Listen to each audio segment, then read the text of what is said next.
আসসালামু আলাইকুম সবাইকে। আশা করি সবাই ভালো আছেন। আমার হাতে যে ছাগলটি দেখতে পাচ্ছেন, এখন এই ছাগলটি আমরা ওজন করে এর মাংস বের করব। আমরা বিভিন্ন ধর্মীয় অনুষ্ঠান বা সামাজিক অনুষ্ঠানে আমরা ছাগল কিংবা গরু কিনে থাকি।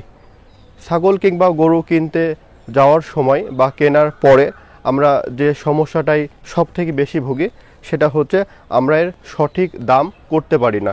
সঠিক দাম নির্ণয় করতে না পারার মূল কারণ হচ্ছে যে আমরা যে গরু কিংবা যে ছাগলটি কিনবো সেটার কতটুকু মাংস হবে সেটা আমরা জানি না। কিন্তু খুব সহজেই যদি আমরা ছাগল কিংবা গরু কেনার সময় যদি ওর কতটুকু মাংস হবে সেটা যদি আমরা বের করতে পারি, তাহলে কিন্তু আমরা খুব সহজেই সেই ছাগল কিংবা গরুর দামটি করতে পারবো। তো আমার হাতে আপনারা একটি ছাগল দেখতে পাচ্ছেন। এই ছাগলটি আমি ওজন করে এই ছাগলের কতটুকু মাংস হবে সেই বিষয়টি আপনাদের সচক্ষে দেখাবো। আমরা দুইটা পদ্ধতিতে ছাগলের মাংস বের করতে পারি। আমরা যদি স্কেলের সাহায্যে একটি ছাগলের ওজন নিতে পারি, তাহলে কিন্তু খুব সহজে আমরা সেই ছাগলটির মাংস বের করতে পারবো। ধরেন একটি ছাগলের ওজন হলো আপনার 60 কেজি। এখান থেকে আপনি কতটুকু মাংস পাবেন? একটি ছাগলের ওজন যদি 60 কেজি হয়, তাহলে সেই ছাগলটি জবাই করার পরে তার ভুঁড়ি আছে, চামড়া আছে, অনেক অংশ আছে যেগুলো আপনার ফেলে দিতে হবে। এরপরেই না মাংসটা আপনি পাবেন।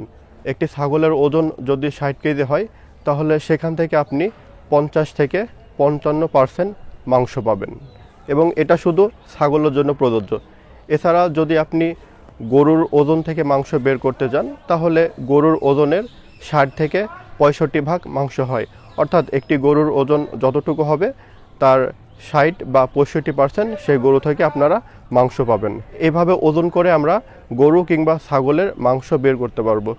এরপরে যদি আপনাদের কাছে স্কেল না থাকে, অর্থাৎ সেই গরু কিংবা ছাগল মাপের যদি ব্যবস্থা না থাকে, সেই ক্ষেত্রে আপনারা কিভাবে গরু কিংবা ছাগল থেকে মাংস বের করতে পারবেন? এটাও একটা খুব সহজ পদ্ধতি আছে। সেটা হচ্ছে আমরা একটি ফিতা নেব এবং ফিতা দিয়ে আমরা গরু কিংবা ছাগলের ওজন থেকে মাংস বের করব। আমরা একটি ফিতা নিব এবং ফিতা নিয়ে ছাগলের প্রথমে দৈর্ঘ্যটি মেপে নিব। আমরা ছাগলের লেজের কাছ থেকে এবং ছাগলের এলবো জয়েন্ট পর্যন্ত আমরা দৈর্ঘ্যটি মেপে নেব।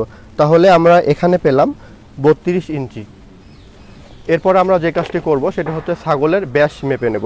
ব্যাসটি আমরা কিভাবে মাপবো? আমরা বুকের ভেতর দিয়ে আমরা এর ব্যাসটি মেপে নেব। ব্যাস আমরা পেলাম 34 ইঞ্চি। এরপরে আপনাকে যে কাজটি করতে হবে, দৈর্ঘ্য এবং প্রস্থ মেপে নেওয়ার পরে একটি সূত্র আছে। এই সূত্রের মধ্যে যদি আপনি ফেলেন, তাহলে ছাগলের ওজন এবং এখান থেকে কতটুকু মাংস হবে সেটা আপনারা বের করতে পারবেন। প্রথমে ছাগলের আমরা দৈর্ঘ্য নেব। ছাগলের দৈর্ঘ্য 32 ইঞ্চি গুণিত ব্যাস 34 ইঞ্চি গুণিত ব্যাস 34 ইঞ্চি ভাগ 660। আমরা ছাগলের ওজনটি পেলাম মোট 56 কেজি। আমরা ছাগলের ওজনটি পেয়ে গেছি। ছাগল জবাই করার পরে এর কিছু অংশ বাদ পড়ে, সেটা হচ্ছে চামড়া আছে, ভুঁড়ি আছে, এগুলো বাদ পড়ে, এবং বাদ পড়ার পরে কিন্তু এর মাংসটা বের হয়ে আসে। আমাদের ছাগলের ওজন হয়েছিল 56 কেজি।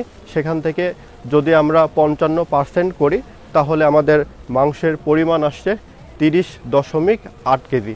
তাহলে এই ছাগল থেকে আমরা 30.8 কেজি মাংস পাবো।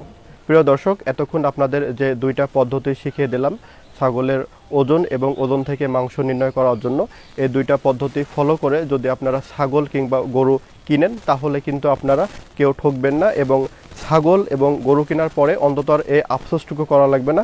তো আশা করি পুরো ভিডিওটি আপনারা দেখেছেন এবং আপনাদের ভালো লেগেছে। কৃষি বিষয়ক এরকম নতুন নতুন ভিডিও পেতে আমার ভিডিওগুলো দেখবেন। সবাই ভালো থাকবেন। আসসালামু আলাইকুম।